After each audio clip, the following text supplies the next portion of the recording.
oh, I have to live with this the rest of my life. But being an actor, that would have ruined my career. Being a makeup artist, I couldn't have these raw hands that were bleeding and cut open, and my face. I couldn't be this close to people as I'm doing their makeup and expect them not to like go, oh, what's going on there? Like, what disease is that? And be freaked out by it.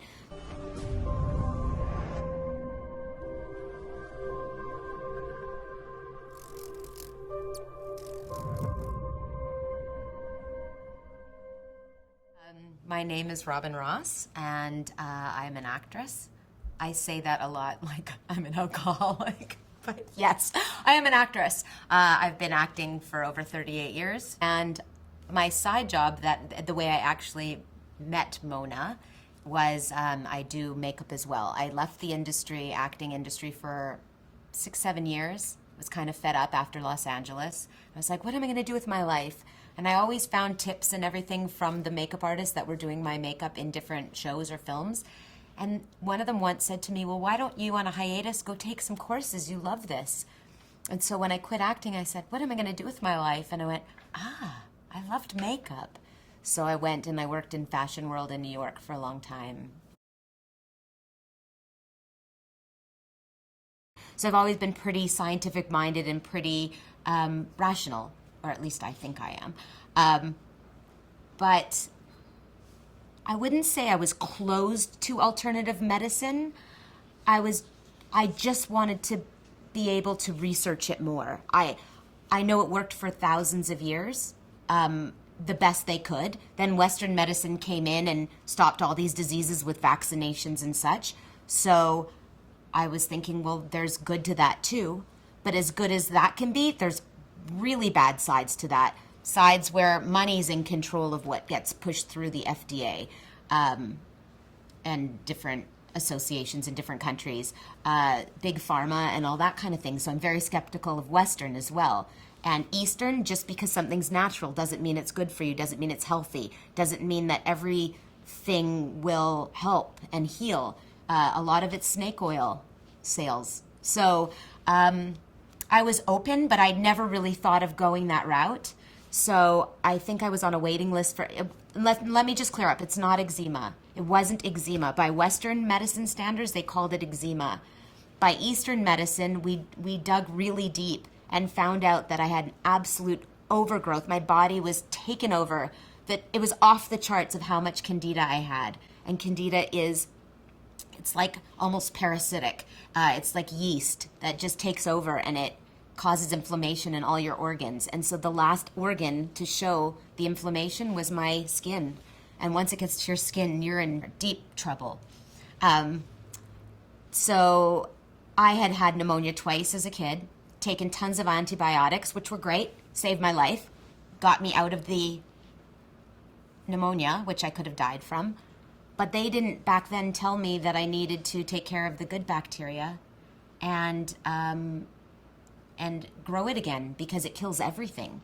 So what happened was the good bacteria was gone, so the bad stuff, like the candida and yeast, grew to such crazy amounts that it was literally taking over my body. And Western medicine never looked into it. All they were saying, when I waited 6 months to get in with the top skin specialist in the city. When I got in, all she said to me is, wow, you have a very bad case of eczema. I have to break the news to you. This is going to be a chronic condition that you're going to have the rest of your life. But we can keep it under control with steroids and cortisones. So if we put you on a program of that, we'll kind of be able to maintain it a little, and we'll just go from there. And I was just like, no.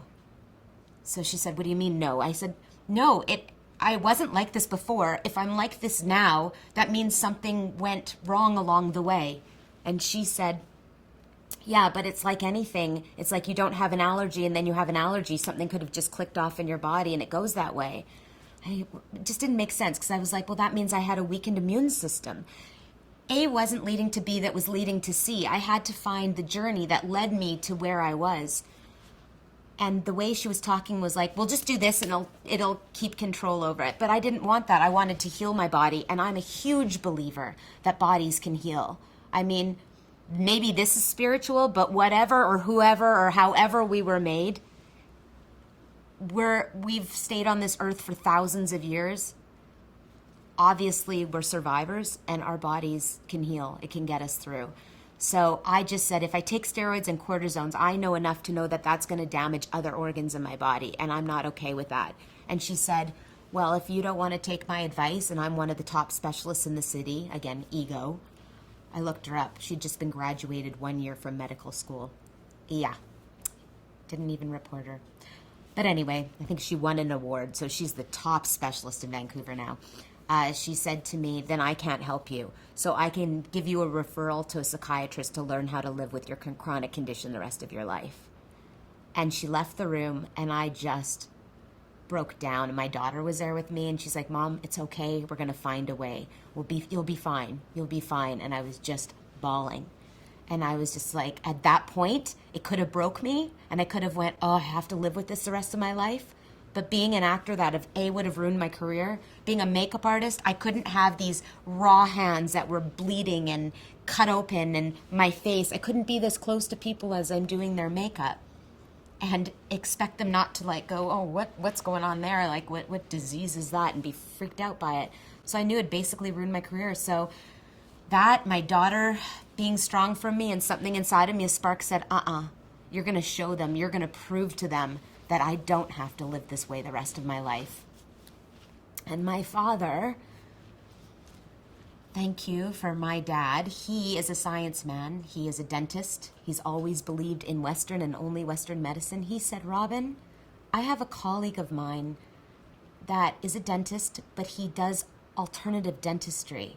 And he opened a clinic for alternative medicine. And even though we all have thought he was crazy his whole life, you know, maybe you should just go see him. And this dentist he does dental work with using acupuncture for freezing the mouth. He doesn't use any anesthetics. He doesn't put people under general anesthesia. He's always done all kinds of alternative therapies in his clinic. So I went and spoke to him. I spoke to a traditional Chinese medicine doctor. I spoke to a naturopath there. And between all of them, we decided we'd start some therapies. They were super excited to figure out what the issue was. And that's how I got started on my way to natural healing. And we proved them wrong! Yeah!